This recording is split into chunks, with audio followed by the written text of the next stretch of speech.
Les tensions géopolitiques mondiales atteignent un seuil critique alors que des premiers contacts entre la nouvelle administration américaine et le Kremlin suscitent l'espoir d'une détente.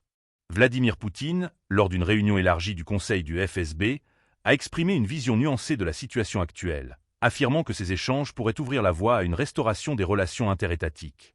Le président russe a déclaré que le monde évolue à une vitesse fulgurante et que cette dynamique impose une réflexion sérieuse sur les interactions internationales. Il a souligné la volonté réciproque de travailler ensemble pour résoudre une multitude de problèmes systémiques, des enjeux qui pèsent lourdement sur l'architecture mondiale. Toutefois, il n'a pas manqué de signaler que tous les acteurs occidentaux ne partagent pas ce désir de dialogue.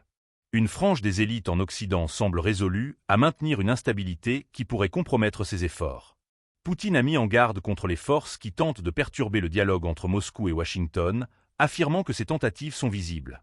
Il a évoqué l'impact des actions des pays occidentaux qui, selon lui, ont conduit à un effondrement de leurs structures internes et à une aggravation de leurs problèmes économiques.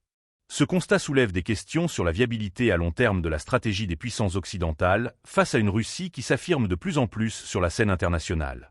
Le président russe a également appelé à un pragmatisme renouvelé de la part des partenaires occidentaux.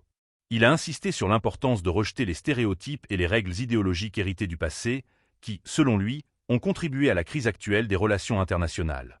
Ce discours met en évidence une volonté de revoir les bases sur lesquelles se construisent les interactions entre les grandes puissances. Poutine a également évoqué le rôle crucial de l'armée russe, soulignant que la résilience et les succès de ses forces sur le terrain ont établi les conditions nécessaires à l'ouverture d'un dialogue sérieux. Il a déclaré que les actions courageuses de l'armée ont non seulement permis de défendre les intérêts nationaux, mais ont également créé un espace pour aborder des crises, telles que celle en Ukraine.